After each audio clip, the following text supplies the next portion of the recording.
Now I invite Sri DINGGANGLUNG GANGMEI IAS retired, Honorable Chairman HAC and MLA, 54 Nungba AC and Chairman Organizing Committee of the 14th ZMFT 2025 for the welcome measures. Mấy quay năm ta gai mấy lâu thuần, dễ lên nó mấy quay năm ta thuần đi quay, yam na, nung si giờ ba, ai quay, dễ lên rong gì,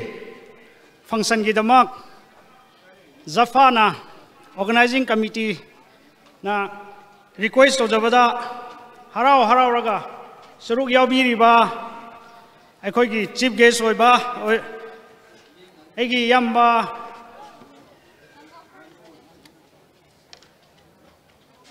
Thangjam Arun Kumar, Hon'ble MLA Wangkai, aduga ai khoi ki guest of honor oi na, ngasai di la ame hai, ai khoi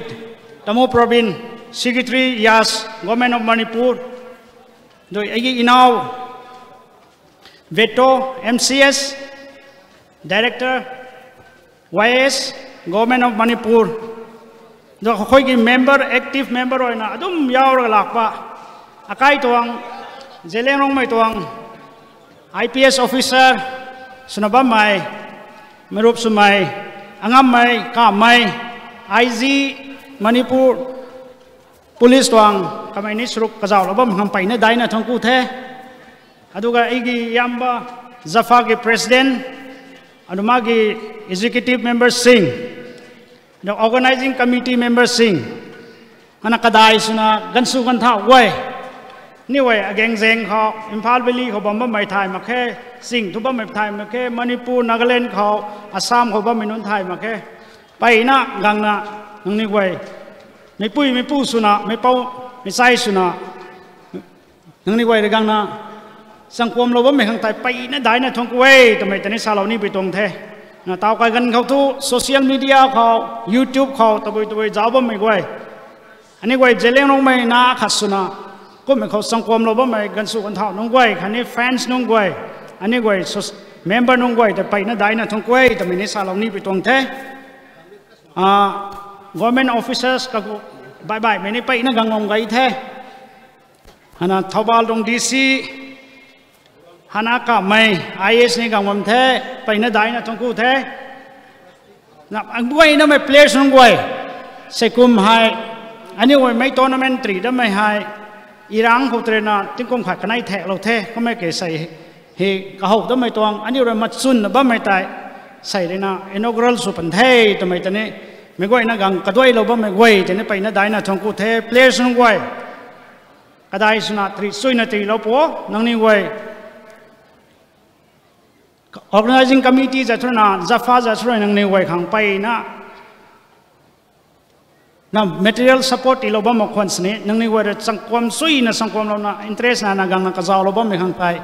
kai luang mai tong leader nong wai youth club tong members khani players nong wai ta pai na dai na thong ku wei ta mai ta sa lo ni pi tong the ani wai zati sa akhat sunulung mai hai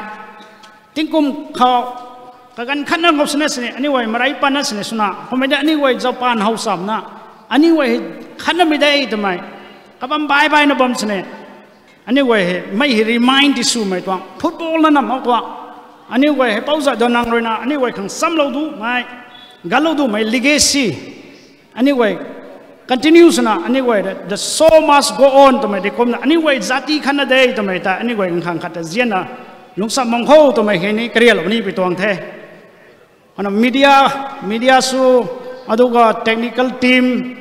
amfade gi lakpa umpires team aduga akoi gi medical team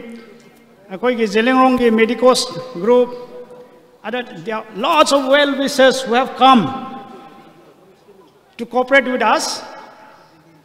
Thank you so much. I have no words to express our gratitude.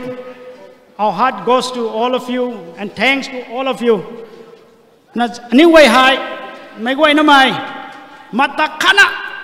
I lalway kay maka. Anyway, please, anyway, need how they know. Anyway. cái này như vậy à để dễ lên rong sao để ring tê lâu cho mình cáo lên có thùng nó lâu không mấy quay nó mày diễn mày quay audience xuống quay đến tình thảo lâu bố cái dễ lên rong mình nó quay nụ thế này dễ lên rong dễ lên rong dễ lên rong thank you so much.